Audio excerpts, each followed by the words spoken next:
60% dell'energia globale svanisce nel nulla prima di accendere il tuo schermo. La colpa?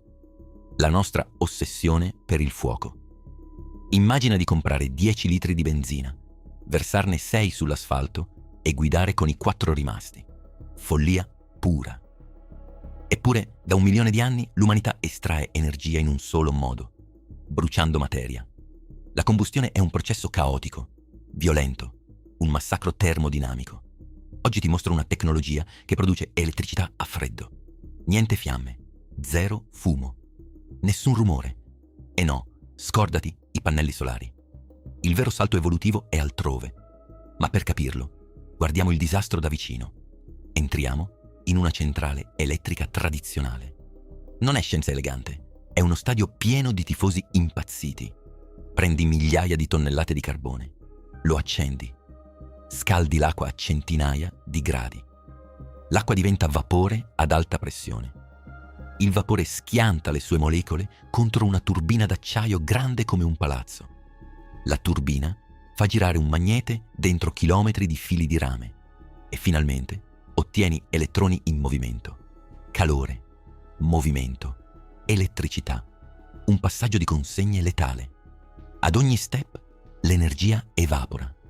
Diventa attrito. È un'emorragia termica inarrestabile. E mentre noi continuiamo a bollire l'acqua con metodi ottocenteschi, il mondo ha improvvisamente bisogno di un volume di energia spaventoso. E il colpevole è letteralmente tra le tue mani. Fermati un attimo. Guarda il dispositivo che stai usando. Ogni singola volta che interroghi un'intelligenza artificiale o carichi un video in 4K, un server si risveglia in un data center lontano. E l'insieme di questi server ha fame. Una voracità mostruosa, misurata in decine di terawattora. I data center stanno letteralmente prosciugando la rete elettrica globale. Bevono fiumi interi per raffreddarsi. La nostra infrastruttura è una strada sterrata, costretta a sopportare il traffico di 1 milione di tir. I cavi fondono, i trasformatori collassano. Ma se ti dicessi che la salvezza non è costruire centrali colossali, ma miniaturizzarle in scatole silenziose, grandi come un frigorifero? Per farlo, dobbiamo abbandonare le turbine e scendere nel regno degli atomi. Anno 2001. Laboratori segreti della NASA. Uno scienziato costruisce un cubo metallico per produrre ossigeno su Marte. Inietta anidride carbonica, spara elettricità ed estrae ossigeno puro. Un successo spaziale. Ma poi l'intuizione. E se invertissimo il flusso? Se usassimo i gas per generare elettricità? Niente fuoco, niente parti mobili. Solo brutale, precisissima chimica. Nascono così le celle a combustibile a ossido solido. Il cuore pulsante di Bloom Energy. Stiamo parlando di generare fulmini dentro una scatola da scarpe, spingendo molecole attraverso piastre di ceramica rovente. Ma la parte più sconvolgente deve ancora arrivare. Quello che succede a livello microscopico cambia tutto quello che sai sull'energia. E il motivo per cui funziona è nascosto nell'architettura di un miracolo chimico che stiamo per esplorare. Fermati. Rallento il tempo e ti porto dentro. Stiamo scendendo alla scala di un singolo atomo. Immagina un foglio spesso appena 100 micrometri, fatto di sabbie rare e inchiostri esotici. Questo è il nostro campo di battaglia diviso in 3 strati. Da un lato, l'anodo. Dall'altro, il catodo. In mezzo, l'elettrolita. Una barriera di ceramica solida, progettata per bloccare quasi tutto. Da sinistra, soffio aria comune. Da destra, inietto gas naturale. Le 2 sostanze non si toccano, non bruciano. Si sfiorano appena attraverso questo muro impenetrabile. È una tensione statica, un'attesa asfissiante.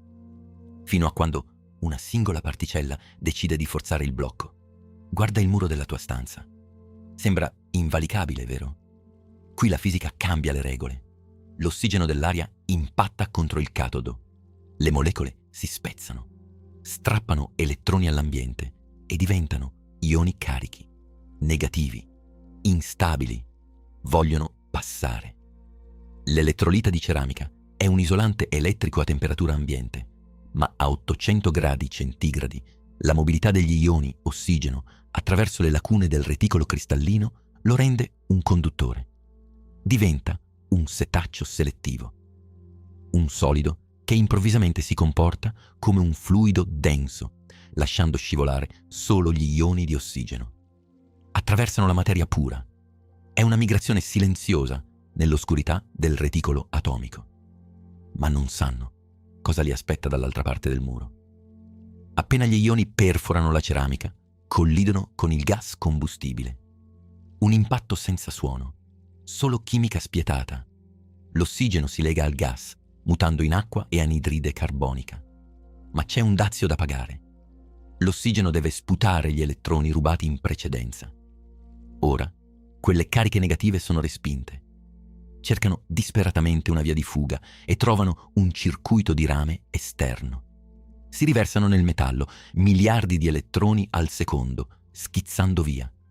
Quella corsa, quel fiume invisibile, è l'energia pura che accende il tuo schermo. Tutto avviene nell'eleganza di una reazione a stato solido. Solo atomi che cambiano partner. Eppure, questa danza perfetta nasconde un paradosso termico che sembra condannare l'intero progetto. 800 gradi, un calore capace di fondere l'alluminio. Se devi prelevare elettricità per scaldare la cella, il vantaggio matematico si azzera. Ma osserviamo il design termodinamico.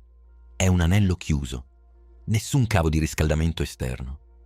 La collisione tra le molecole di gas genera l'energia termica esatta per mantenere la ceramica incandescente. Si autosostiene. Il calore di scarto viene incanalato in tubi paralleli per arroventare l'aria in entrata. L'efficienza elettrica schizza oltre il 60%, superando di netto le vecchie centrali a carbone. Ora guarda chi sta comprando queste celle.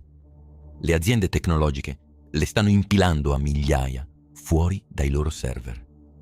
Hanno calcolato i megawatt richiesti dai nuovi algoritmi e sanno che i cavi delle nostre città non possono reggere quel carico. Per capire questa urgenza, dobbiamo guardare in faccia la fame dei titani.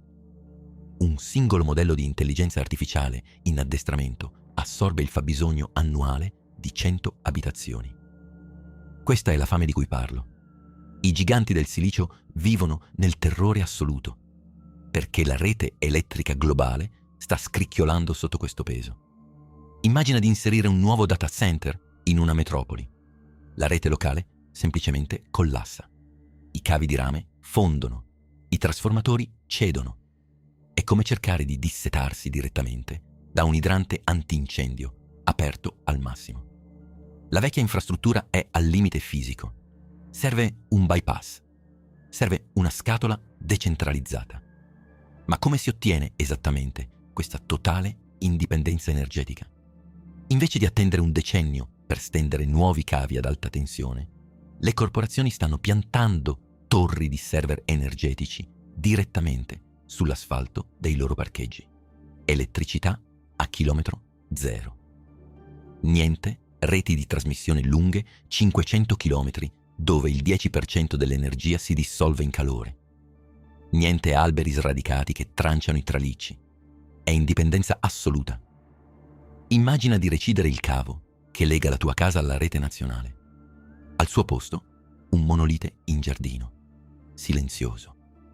Nessun fumo tossico, solo vapore acqueo e anidride carbonica. E se inietti biogas nel sistema, le emissioni nette di carbonio si azzerano, pur continuando la macchina a emettere fisicamente CO2. Eppure, la vera forza di questi monoliti si rivela solo quando il mondo intorno crolla. Ottobre 2012. L'uragano Sandy devasta New York. 8 milioni di persone sprofondano nel buio totale. La griglia tradizionale si sgretola come carta bagnata. Eppure, nel cuore della città morta, alcuni grattacieli brillano come fari. Sono gli edifici alimentati dalle celle a ossido solido. L'architettura interna è spietatamente modulare. Se un modulo interno fallisce, lo sfili come un cassetto difettoso. Ne inserisci uno nuovo. Il sistema non si spegne mai. È un organismo cibernetico che si rigenera in tempo reale. Non aspetta il sole, non teme l'assenza di vento. Finché la conduttura del gas respira, gli elettroni fluiscono. Ma piegare la chimica a queste temperature ha un prezzo occulto. La ceramica avanzata è resistente, ma non invincibile. Anni di stress termico a 800 gradi degradano i legami ionici e covalenti del reticolo cristallino, causando microfratture e trasformazioni di fase. I materiali si snervano, si microfratturano. È il pedaggio esatto da pagare all'entropia. Poi c'è l'elefante nella stanza, il combustibile. Se immettiamo gas naturale, stiamo ancora estraendo idrocarburi fossili. Raddoppiamo l'efficienza, certo, ma la ferita del carbonio resta aperta. Il vero salto nel vuoto, la mutazione finale di questi monoliti, richiede idrogeno verde puro. Se riusciamo a innescare questa reazione senza distruggere i materiali, la civiltà umana cambia marcia. E quello che succede dopo cambia tutto quello che hai capito finora sul nostro rapporto con l'energia. Chiudi gli occhi e proiettati in avanti di 20 anni. Guarda l'orizzonte. Le immense cattedrali di cemento che sputano fumo nero sono sparite. I tralicci d'acciaio, quelle cicatrici metalliche che tagliano le foreste per centinaia di chilometri, non servono più. La rete elettrica non è più una cascata che cade dall'alto. È diventata un oceano. Milioni di piccole sorgenti silenziose. Il tuo supermercato, il tuo ospedale, il seminterrato del tuo quartiere. Ognuno ospita un motore immobile a ossido solido, una rete a sciame, infrangibile. Se un nodo collassa, 1000 altri assorbono l'impatto. Abbiamo domato il fuoco per almeno 400.000 anni e lo usiamo da oltre 1 milione di anni. Ora finalmente lo stiamo spegnendo. Ma l'implicazione di questo salto nasconde un'ironia feroce. Fermati un attimo. Pensa all'arco della nostra intera civiltà. Abbiamo iniziato il nostro dominio sfregando 2 pietre per evocare una scintilla. Abbiamo incenerito foreste. Abbiamo scavato e bruciato 300 miliardi di tonnellate di resti fossili per costruire i nostri imperi. E ora? All'apice assoluto della nostra evoluzione, per alimentare macchine di silicio che imitano il pensiero umano, torniamo a sfregare materia. Gas contro ceramica, ma a livello subatomico, nel buio assoluto, senza una singola fiamma. È un'eleganza quasi brutale. Stiamo smettendo di combattere la materia per iniziare a danzarci insieme. Eppure, tutto questo ci porta a un'unica, inevitabile conclusione. L'energia che sta spingendo gli elettroni nel tuo schermo in questo esatto millisecondo ha riposato per milioni di anni nell'oscurità di un legame chimico profondo. Non stai semplicemente consumando watt. Stai letteralmente piegando il flusso dell'universo, costringendolo a scorrere attraverso sottili fili di rame. Ma la vera domanda è: saresti pronto a staccare la tua casa dalla rete elettrica nazionale per affidarti a uno di questi monoliti silenziosi in giardino? Fammelo sapere nei commenti. Io sono Renderium. E questo era il battito silenzioso del nostro futuro. Qui dentro, il confine tra la magia e la fisica svanisce sotto i tuoi occhi. Se credi che queste cose debbano essere viste da più persone, iscriviti al canale. Ogni iscrizione è una voce in più per la scienza, per la meraviglia, per chi ancora non sa che la realtà è così bella. Aiutami a mostrarglielo.